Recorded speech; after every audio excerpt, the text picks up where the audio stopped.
बिस्मिल्लाहिर्रहमानिर्रहीम। ख्वाब में मुर्दा से मुलाकात।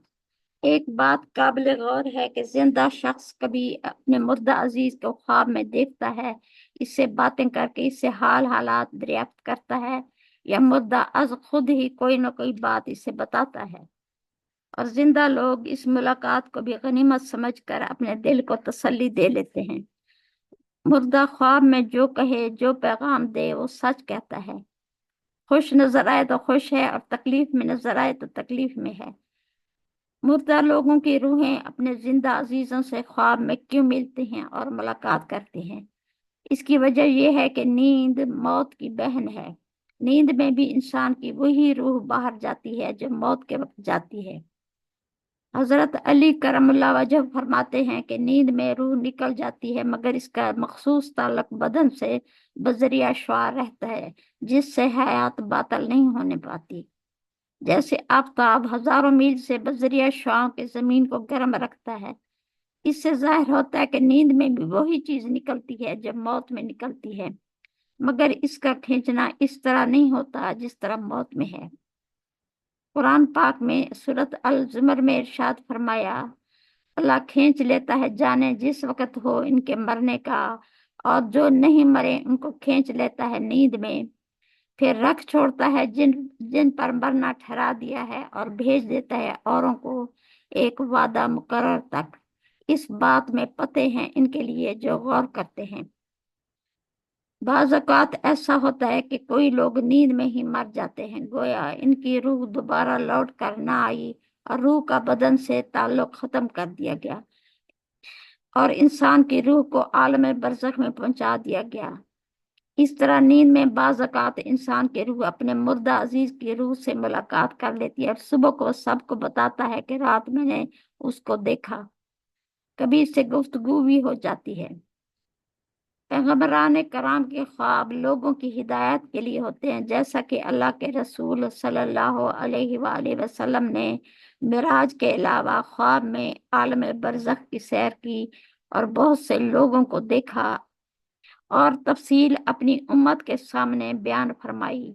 ये आलम अरवाह और आलम बरज़ख का हाल है जो आप सल्लल्लाहु अलैहि वसल्लम ने बयान फरमाया, और मिराज शरीफ से इस ख्वाब का कोई ताल्लुक नहीं।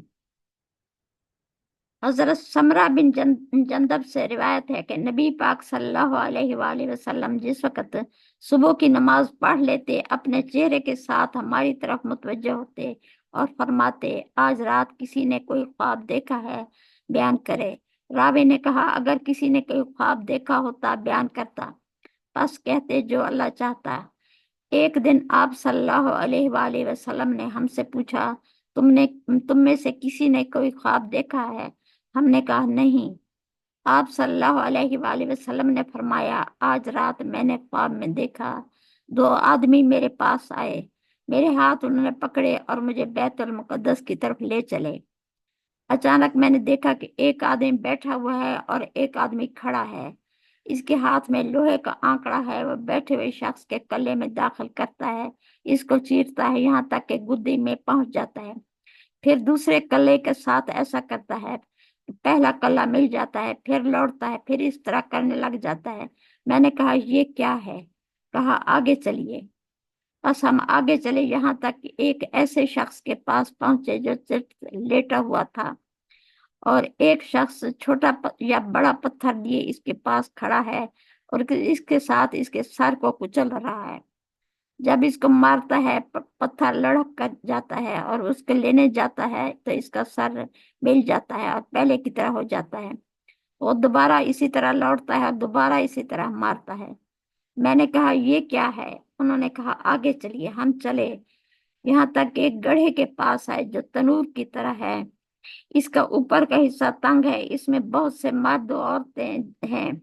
जब आग ऊपर उठती है तो वो भी ऊपर आ जाते हैं, यहाँ तक के करीब हैं कि वो निकल जाएं। जब आग का शोला पस्त होता है तो वो गिर जाते हैं।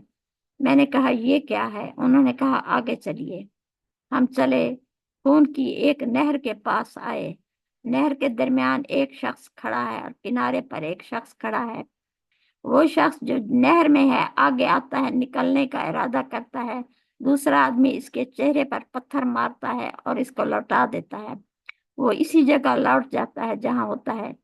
जब भी वो निकलने का इरादा करता है वो उसके मुंह पर पत्थर मारता है, वो लौट जाता है जहां था। मैंने कहा ये क्या है। कहा आगे चलिए। हम चले यहाँ तक कि एक सरसब्ज और शादाब बाग के पास पहुंचे। इसमें एक बहुत बड़ा दरख्त है, इसकी जड़ में एक बूढ़ा शख्स बैठा है और बहुत बच्चे हैं। अचानक वहां इस दरख्त के करीब एक और शख्स है, इसके सामने आग है, वो इसको जला रहा है। फिर उन्होंने मुझे इस जगह से निकाला और एक और दरख्त पर चढ़े। फिर उन्होंने मुझे एक ऐसे घर में दाखिल किया कि इससे बेहतर घर मैंने पहले कभी नहीं देखा था। इसमें बहुत से बूढ़े मर्द, औरतें और बच्चे हैं। फिर उन्होंने मुझे वहां से निकाला और दरख्त पर चढ़े और एक और घर में दाखिल किया जो पहले से बदरजहा बेहतर और खूबसूरत था। इसमें बहुत से बूढ़े और जवान थे। मैंने इनसे कहा, आज रात तुमने मुझे बहुत फिराया है, मुझे इसके मुतालिक बताओ जो मैंने देखा है। उन्होंने कहा, हाँ, जिस आदमी को आपने देखा कि इसका कल्ला चीरा जाता है वो कज़ाब है, झूठ बोलता है, झूठी बातें इससे निकल जाती हैं और दूर तक पहुंच जाती हैं। क़यामत तक इसके साथ इसी तरह किया जाएगा जिस तरह आप सल्लल्लाहु अलैहि वसल्लम ने देखा है। और जिसको आप सल्लल्लाहु अलैहि वसल्लम ने देखा कि इसका सर कुचला जा रहा है, वो आदमी है जिसको अल्लाह ने कुरान सिखाया है। वो रात को इससे सो रहा और दिन को इस पर अमल ना किया। क़यामत के दिन तक इसके साथ इसी तरह किया जाएगा जैसा कि आप सल्लल्लाहु अलैहि वसल्लम ने देखा है। जिनको आप सल्लल्लाहु अलैहि वसल्लम ने तनूर में देखा है वो जानी मर्द और औरतें हैं। जिनको नहर में देखा वो सूदखोर है। और जो बूढ़ा शख्स दरख्त की जड़ में बैठा है वो हजरत इब्राहिम अलैहिस्सलाम है। और जो आग जला रहा है वो दोजख का दरोगा है। पहला घर जिसमें आप दाखिल हुए वो आम ईमानदारों का घर है। दूसरा इससे बेहतर और खूबसूरत घर शोहदा का है। मैं जिब्राइल हूँ, ये मीकाईल है। अपना सर उठाए। मैंने सर उठाया। मेरे ऊपर सफेद अबर की तरह सफेद घर था। उन्होंने कहा, ये आपका घर है। मैंने कहा, अभी मुझे छोड़ और मैं इसमें दाखिल हो जाऊं। उन्होंने कहा, अभी आप सल्लल्लाहु अलैहि वसल्लम की उम्र बाकी है जिसे आप सल्लल्लाहु अलैहि वसल्लम ने पूरा नहीं किया है। जब इसे पूरा करेंगे फिर इसमें दाखिल होंगे। बुखारी शरीफ। जिन लोगों के साथ जो सलूक हो रहा था इसके मुतालिक बताया गया कि क़यामत तक इनके साथ ऐसा होता रहेगा। ये मुख्तलिफ अजाब थे जो मुख्तलिफ लोगों की रूहों को पहुंचाए जा रहे थे। एक दफा आप सल्लल्लाहु अलैहि वसल्लम ने ख्वाब में वर्का बिन नौफल को देखा। आप सल्लल्लाहु अलैहि वसल्लम ने हजरत आयशा सिद्दीका से फरमाया, मैंने ख्वाब में वर्का बिन नौफल को देखा। इसके सफेद कपड़े थे। अगर वो अहले नार में से होता तो इसके पर और तरह के कपड़े होते।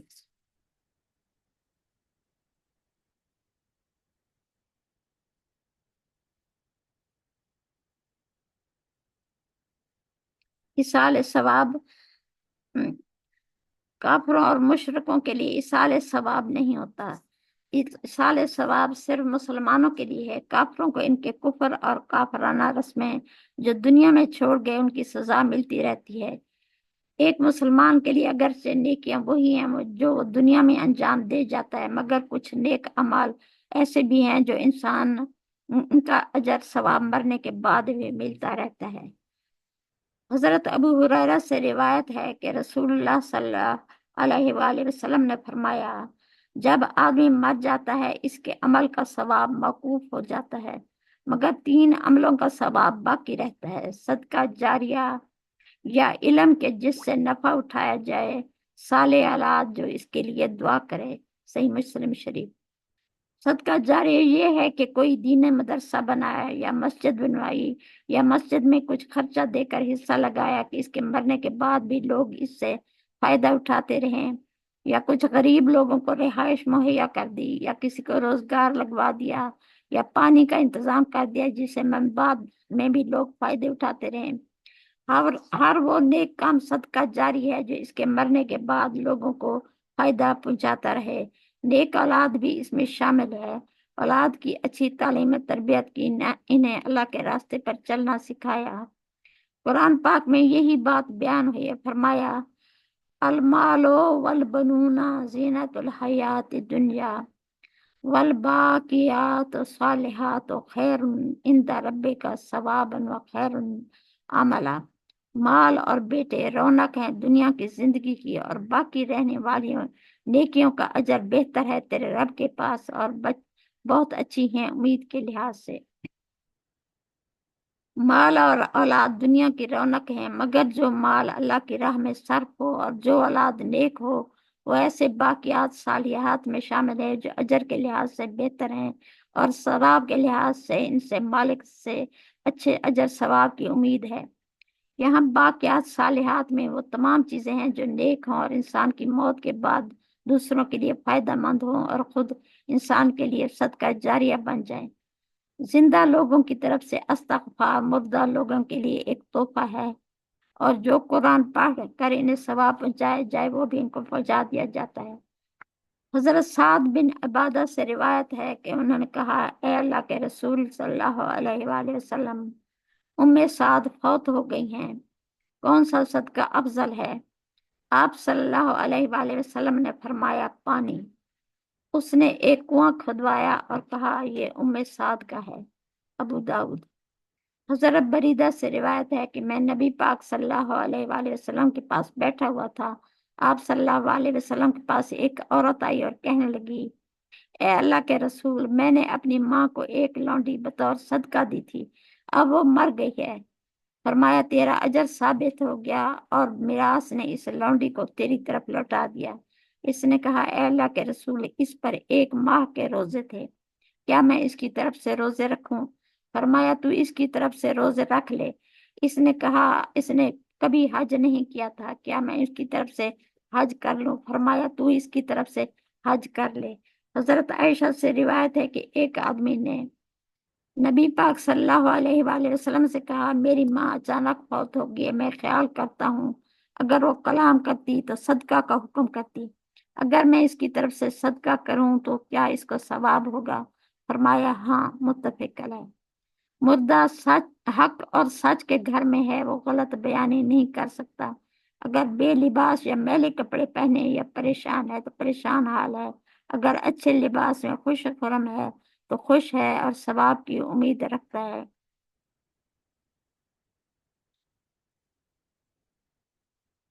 ایصال ثواب گویا ایک امانت ہوتی ہے کہ بندے اپنے رب سے کہتے ہیں کہ یا اللہ، ہمارے فلاں عزیز کو جو اب آپ کے پاس ہے یہ ثواب پہنچا دیجیے، اور وہ ثواب فوراً کئی درجہ زیادہ ہو کر ان مردہ لوگوں کے پاس پہنچ جاتا ہے جن کی طرف بھیجا گیا ہو، جبکہ مرنے والا مسلمان ہو۔ اس لیے اللہ تعالیٰ نے اہل ایمان کو ماں باپ کی مغفرت کرانے کے لیے ایک دعا بھی سکھائی ہے۔